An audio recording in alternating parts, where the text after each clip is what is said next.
There's antimony, arsenic, aluminum, selenium, and hydrogen and oxygen and nitrogen and rhenium, and nickel, neodymium, neptunium, germanium, and iron, americium, ruthenium, uranium, europium, zirconium, lutetium, vanadium, and lanthanum, and osmium, and astatine, and radium, and gold, and protactinium, and indium, and gallium, and iodine, and thorium, and thulium, and thallium. There's yttrium, ytterbium, actinium, rubidium, and boron, gadolinium, niobium, iridium, and strontium, and silicon, and silver, and samarium, and bismuth, bromine, lithium, beryllium, and barium. Isn't that interesting? I hope you're all paying attention. There's going to be a short quiz later on. There's holmium and helium and hafnium and erbium and phosphorus and francium and fluorine and terbium and manganese and mercury, molybdenum and magnesium, dysprosium and scandium and cerium and cesium and lead, praseodymium and platinum, plutonium, palladium, promethium, potassium, polonium and tantalum, technetium, titanium, tellurium and cadmium and calcium and chromium and curium. There's sulfur, californium, and fermium, berkelium, and also mendelevium, einsteinium, nobelium, and argon, krypton, neon, redenzine, and zinc, and rhodium, and chlorine, carbon, cobalt, copper, tungsten, tin, and sodium. These are the only ones of which the news has come to Harvard. And there may be many others, but they haven't been discovered.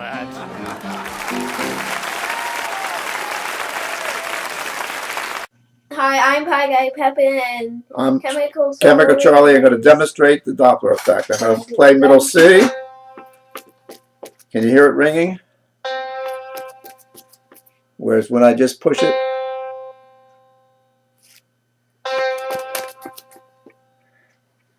does this remind you of anything, Charlie? Hey, I have to go practice the piano. Oh! In the other room.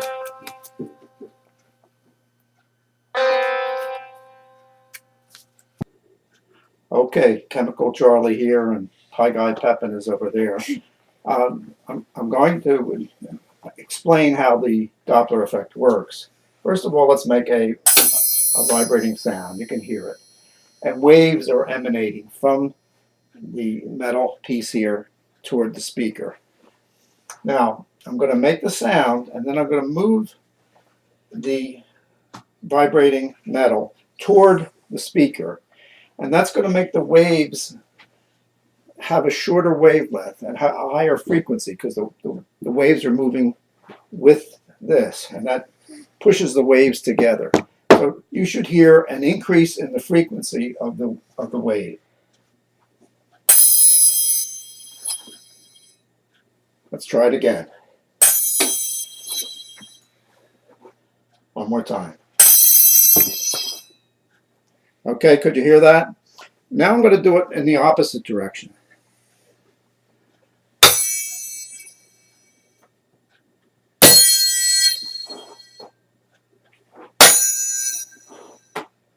So you should have heard the frequency drop because the waves are moving away. That makes the waves go further apart.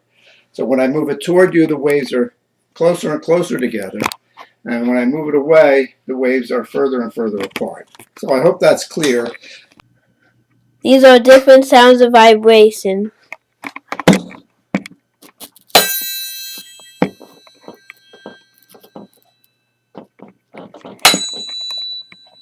Higher pitch. Higher pitch.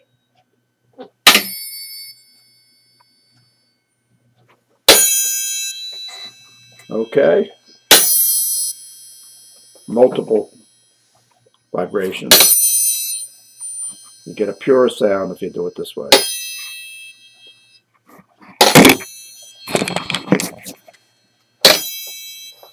Okay, stop it.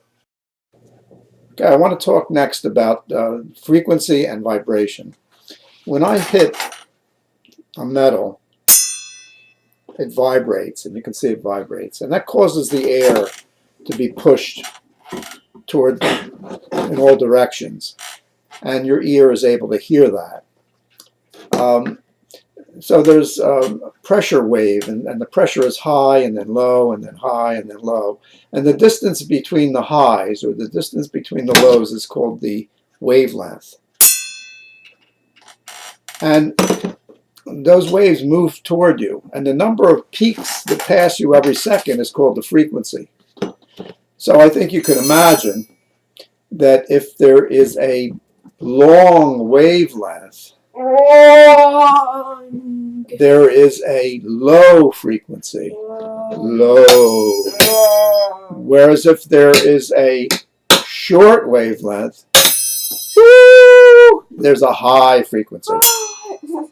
So the vibrating thing causes a pressure wave. The wave has high pressure, low pressure, high pressure, low pressure, high pressure. Now remember, this is serious. The distance between the peaks of the highs or the peaks of the lows is the wavelength.